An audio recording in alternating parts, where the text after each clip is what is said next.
FIFA বিশ্বকাপ trophy কেন বিশ্বভুবনের বের হয়, জেনে নিন আজব রহস্য। ফুটবল বিশ্বের সবচেয়ে আকাঙ্ক্ষিত বস্তু হলো ফিফা বিশ্বকাপ ট্রফি। প্রতি 4 বছর অন্তর এই সোনালী ট্রফিটির বিশ্বের বিভিন্ন প্রান্তের ফুটবল ভক্তদের কাছে নিয়ে যাওয়া হয়, যাকে আমরা ট্রফি ট্যুর হিসেবে জানি। কিন্তু প্রশ্ন হলো, কেন এই মূল্যবান ট্রফিটি কঠোর নিরাপত্তার মধ্যে এক দেশ থেকে অন্য দেশে ঘোরানো হয়? ফিফা এবং অফিসিয়াল পার্টনার কোকা-কোলার এই আয়োজনের প্রধান উদ্দেশ্য হলো ফুটবলকে বিশ্বের প্রতিটি কোণায় পৌঁছে দেওয়া। অনেক দেশের ভক্তদের পক্ষেই শহরের গ্যালারিতে বসে বিশ্বকাপ দেখা সম্ভব হয় না। তাদের জন্যই ঘরের কাছে বিশ্বকাপের আমেজ পৌঁছে দিতে এই গ্লোবাল ট্রফি ট্যুরে আয়োজন করা হয়। এটি সাধারণ মানুষের জন্য ফুটবল নিয়ে উন্মাদনা এবং সংহতি তৈরি করে, ফুটবলকে বিশ্বব্যাপী ছড়িয়ে দেওয়া।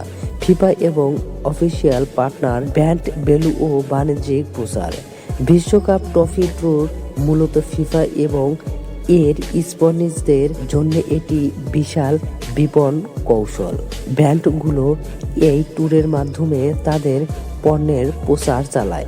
ট্রফিটি যখন কোনো দেশ যায়, তখন সেই দেশ জুড়ে যে প্রচার ও মিডিয়া কভারেজ তৈরি হয়, তা বাণিজ্যিক দিক থেকে অত্যন্ত লাভজনক। ভক্তদের জন্য অনুপ্রেরণা। আসল ট্রফিটি সামনে থেকে দেখার সুযোগ ফুটবল এবং ভক্তদের মধ্যে এক ধরনের আবেগী সংযোগ তৈরি হয়।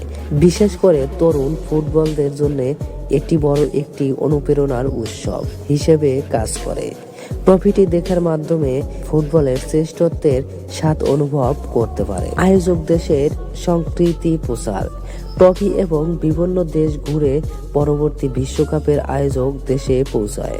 তখন এটি ওই অঞ্চলে পর্যন্ত এবং সংস্কৃতিকে বিশ্বের সামনে তুলে ধরে।